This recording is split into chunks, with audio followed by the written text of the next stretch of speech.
안녕하세요. 이제 막 돌진한 딸아이를 키우고 있는 30대 여성입니다. 저는 오늘 그간 제 얼굴에 침 뱉기 같아서 차마 어디에 말하지 못한 이야기를 하려고 이렇게 컴퓨터를 켰습니다. 알아보는 사람이 있을까봐 두렵기도 하고 걱정스럽기도 하지만 마지막으로 털어버린다는 심정으로 이렇게 몇 자 적어보게 되었네요. 두서가 없더라도 들어주시면 감사하겠습니다.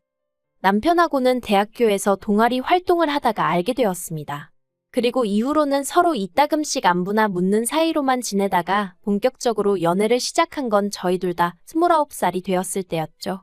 서로 알고 지낸 시간이 있다 보니 솔직히 처음엔 친구에서 애인 사이가 된다는 게 어색하기도 했지만 그래도 크게 부딪힐 일이 없어서 마음이 편한 것도 있었어요. 그리고 사실 남편이나 저나 상황이랄지 배경이랄지 좀 비슷한 구석이 있었거든요. 그래서 더 마음이 편했던 것 같기도 해요. 사실 남편이나 저나 둘 다 이혼 가정에서 자랐어요.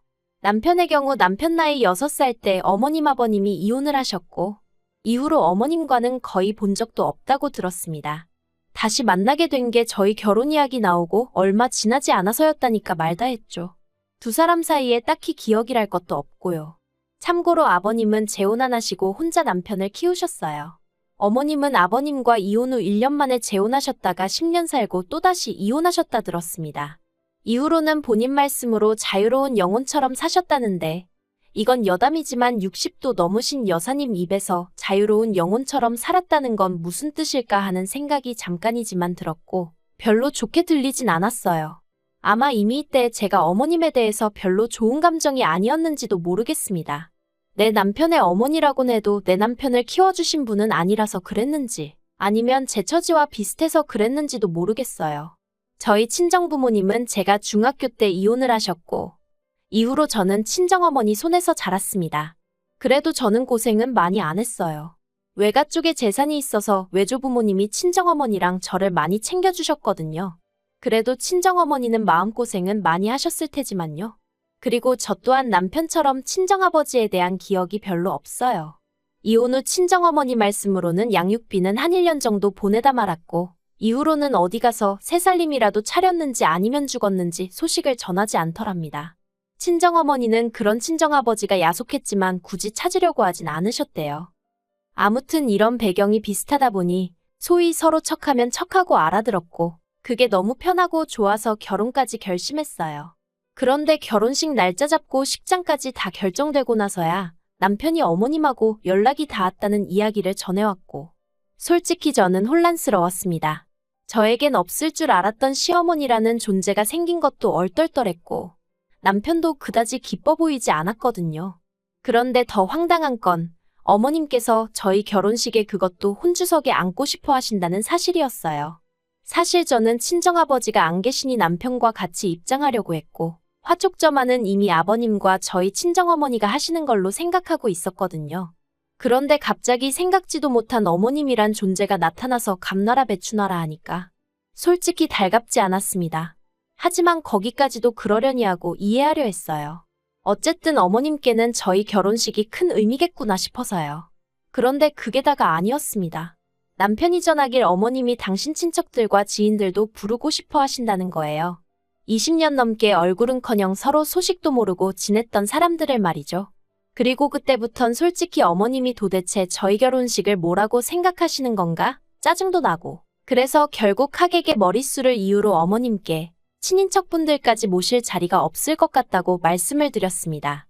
하지만 이 일로 어머님은 며느리 될 사람한테 무시를 당했다면서 결혼식 당일 혼주석에 앉아 눈물 콧물을 빼셨고 한마디로 결혼식장은 뒤숭숭 그 자체였습니다.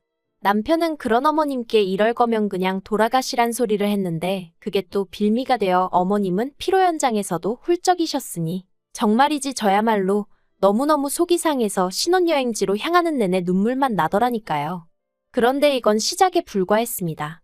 저희는 양가 도움 없이 신혼집을 구했는데 얼마 지나지 않아 어머님께서 떡하니 저희 집에서 10분 거리로 이사를 오셨거든요. 혼자도 아니셨어요. 저희보다 10살쯤 어려 보이는 여자와 함께였는데 알고 보니 재혼 후 낳으신 딸이더라고요. 황당해서 자식이라곤 남편 하나밖에 없다고 하시지 않았냐고 따졌습니다. 사실 그래서 혼주석에 앉게 해드린 것도 있었거든요. 그런데 말씀하시길 아들이 저희 남편 하나라고 했지. 자식이 남편 하나라고 한 적은 없답니다. 이때 확실히 깨달았죠. 말장난하길 좋아하시는 분이라고 얽히면 안 되겠다고 말이죠. 하지만 사는 곳까지 가까워지자 어머님은 수시로 저희 부부와 만나길 원하셨습니다. 걸핏하면 저녁 먹으러 오라고 연락을 해오기도 하셨고 주말에 어디 가자며 난데없이 찾아오시는 일도 빈번했으니까요. 그래서 남편에게 어떻게 좀 해보라니까 자기가 뭘 어쩌냐면서 상황을 회피해버리는데 문득 남편은 그래도 자기 친어머니니까 이렇게라도 다가오시는 게 좋은 건가 하는 생각이 들더라고요. 게다가 믿었던 아버님마저 어머님 일에 있어서만큼은 우유부단하기 짝이 없으셨습니다. 하시는 말씀이 저더러 좋은 게 좋은 거다 생각하라나요? 그리고 이렇게 두 남자가 우유부단한 태도를 취하자 어머님은 귀신같이 그걸 알아차리시곤 그때부터 걸핏하면 가족 모임을 하자며 자리를 만드셨는데 그게 너무 고역이었어요. 한편 그런 와중에 저는 임신을 했는데 병원에서 말이 조산기가 있다고 했습니다. 그래서 병원 생활도 많이 했고 나중에는 얼마나 주사를 많이 맞았는지 팔에서 멍이 가실 날이 없었죠.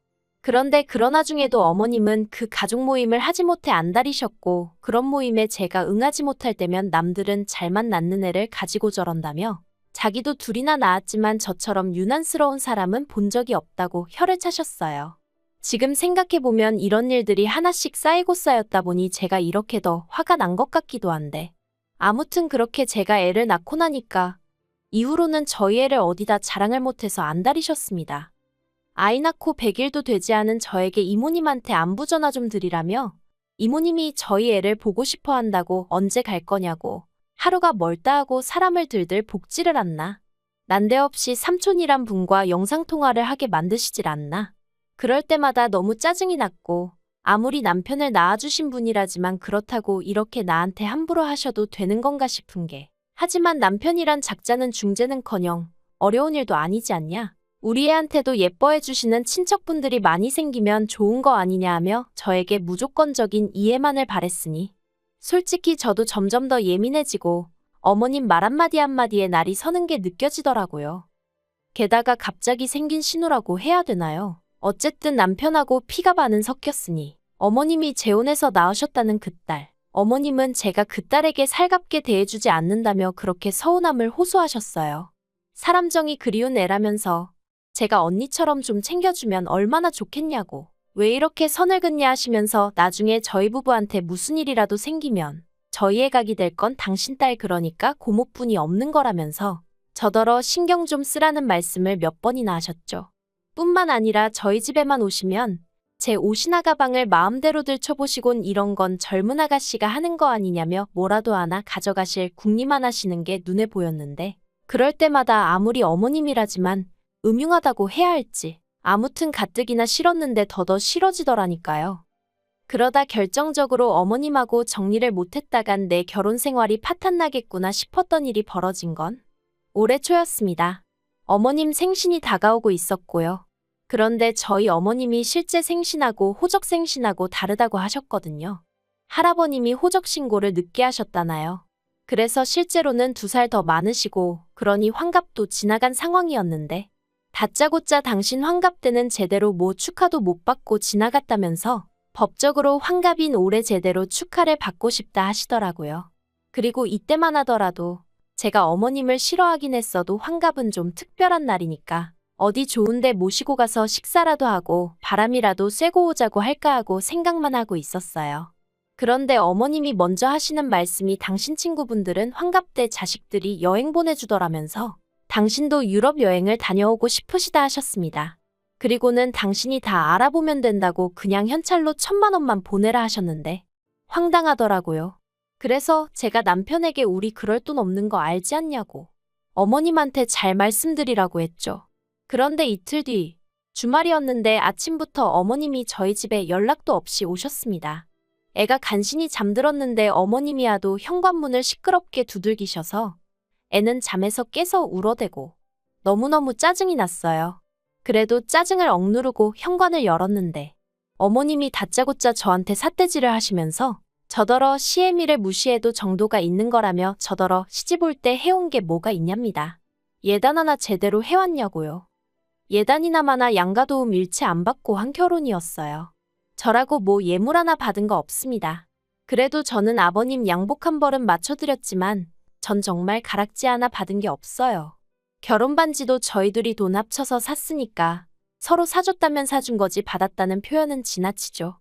그런데 뜬금없이 어머님이 예단 타령을 하시니 얼마나 어이가 없던지. 하지만 어머님은 계속해서 원래 결혼할 때 며느리가 시애미한테 백 하나 밍크 한 벌 정도는 해주는 게 기본 아니냐. 그런데 넌 그것도 입 싹 닫고 넘어가 놓고 시애미 환갑이라 여행 좀 보내달라는데 그것도 못한다고 그러냐. 너 그럴 거면 내 아들하고 결혼해 했냐. 내 아들이 불쌍하다 하시는데 황당해서 기도 안 차더라니까요. 그런데 그 와중에 남편은 어머니 참으세요. 저희가 죄송해요. 진짜 저 사람이 미쳤나 싶었죠. 그리고 그렇게 한바탕 난리를 치고 어머님은 언제까지 돈 보내놔 한마디 남겨두신 채 당신 집으로 돌아가셨고 저는 남편한테 진짜 실망이라고 했습니다. 할 소리가 그거밖에 없었냐고 당신은 이게 말이 된다고 생각하냐고 따졌죠. 그랬더니 남편이 그간 못 받은 효도 받고 싶어 저러시는 모양이라며 자식된 도리에서 우리가 좀 이해해드리잡니다. 원래 나이 들면 애가 된다지 않냐면서. 다 늙은 어머님 이겨서 뭐 하겠냐고요. 그래서 제가 이제 와서 무슨 효도가 받고 싶으신 거냐고. 내가 차라리 아버님이 저렇게 나오시면 이해를 하겠지만 당신 크는 동안 코빼기도 안 비추셨다면서 이제 와서 뭘 바라시는 거냐고 화를 냈어요. 그랬더니 남편이 저더러 네가 왜 성질을 내냐입니다. 어머님이 자기를 안 키웠지 절 안 키운 거 아니지 않냐면서 화를 내도 자기가 내야지 왜 제가 내느냐고. 저더러 오바 좀 하지 말라나요. 순간 망치로 머리를 한 대 맞은 듯 했습니다. 저는 남편이 저고 제가 남편이란 마음으로 살았어요. 부부란 그런 거다 생각했으니까요. 그런데 남편이 먼저 너는 너 나는 나 하고 선을 딱 그어주니 허탈하기도 하고 허무하기도 하고. 하지만 이내 정신을 차렸습니다. 남편 뜻이 정 그렇다면 저야말로 더는 신경 쓸 필요가 없다는 뜻 아니겠어요? 그래서 남편더러 당신 말이 맞다고 당신 어머님인데 내가 왜 열불을 내느냐고. 앞으로 그러니까 당신 혼자 잘 챙겨드리라 했습니다. 나는 남이니까 손 떼겠다고요. 그런데 그리고 한 이틀 정도 지나서 남편에게 장문의 문자가 왔어요. 그때 말을 그렇게 해서 미안하다고 자기는 저랑 저희 애가 가장 소중한 애 어쩌네 하면서 말이죠. 솔직히 진짜 그 문자 받고 생각이 많아지더라고요. 진심일까 싶다가도 또 뭐 아쉬운 소리 할 게 남아서 저러나 싶기도 하고. 그래서 저도 그간 제 안에 쌓여있던 이야기를 다 해버렸어요. 어머님과 남편에게 왜 기분이 나빴는지랑 앞으로 바라는 바랑. 그랬더니 전화기 너머로 남편이 한숨을 푹 쉬더니 자기가 집에 가면 얘기하자고 하더라고요. 그런데 막상 집에 와서는 제 눈치만 살살 살피더니 기껏 한다는 말이 그래서 어머님 드리기로 한 1,000만 원은 어떻게 할지 생각해봤냐는데 진짜 욕이 절로 나오는 거예요. 그래서 1,000만 원이 아니라 당신이랑 이혼할지 말지 그 생각만 해봤다고 쏘아붙였습니다. 그리곤 이제 보니 역시나 당신 정신을 하나도 못 차린 것 같다고. 그렇게 어머님이 좋으면 어머님하고 가서 살라 했죠. 나랑 가정을 꾸렸으면 우리 가족 계획이나 건실하게 세우고 앞으로 잘 살아갈 생각을 해야지. 어머님이 앞으로 당신 앞날을 책임져 주실 것 같냐? 뭐만 하면 생사도 모르고 살던 일가 친척까지 다 튀어나오는 마당에 그거 다 수발 들으며 살 거냐? 나는 그렇게 못 산다 했어요. 그랬더니 남편이 그러지 말고 일단은 어머님 생신부터 챙겨드리고 이후에 차근차근히 이야기해보잡니다. 자기가 아는 한 어머님 그렇게 나쁜 분 아니라면서. 그리고 저더러 항상 외동딸이라 외롭다 하지 않았냐? 이제 신우도 생겼으니 좋지 않냐며? 무슨 상황이든 긍정적으로 보려는 노력을 좀 해보라나요?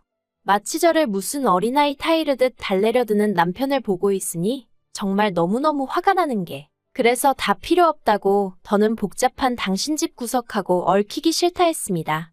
그리고는 결국 저희는 이혼했고요. 이혼하고 나서 한 달에 한 번 남편에게 아이를 보여주게 되었는데 언젠가 한 번 어머님이 같이 오셨습니다. 예상치 못한 상황이었지만 어쨌든 핏줄이라 보고 싶어 오셨다는데 내칠 수가 없어 보여드렸고 그러면서 이런저런 대화가 오갔는데 제가 어머님 때문에 이혼했다 했어요. 남편이 정말 입을 떡 벌리고 저를 쳐다봤고 어머님은 금시초문이셨나 봅니다. 당신 때문이라곤 상상도 못하셨던 모양이에요. 그래서 모르셨냐니까 자기가 뭘 어쨌다고 자기 탓을 하냐며 방방 뛰시대요. 그래서 그냥 그렇게만 알고 계시라 했어요. 어머님만 남편 인생에 나타나지 않으셨으면 이 사람 지금 저랑 잘 살고 있었을 거라 했죠. 그리고 어머님이 저한테 뭐라고 욕을 하신 것 같은데 별로 귀담아 듣진 않았어요. 어머님이 정말 남편에 대한 애정이 남아있으시다면 제 그 말이 계속 맴돌고 생각나겠죠? 그리고 남편이 힘들어할 때마다 당신 때문인가 하고 자책도 하게 되실 거예요, 그렇죠? 꼭 그러셨으면 좋겠어요. 어머님 때문에 졸지에 저도 이혼녀 딱지 달고 우리 애는 또 남편이나 저처럼 이혼 가정에서 자라게 되었으니 어머님만큼은 죽는 날까지 한껏 죄책감을 느끼며 사셨으면 좋겠습니다.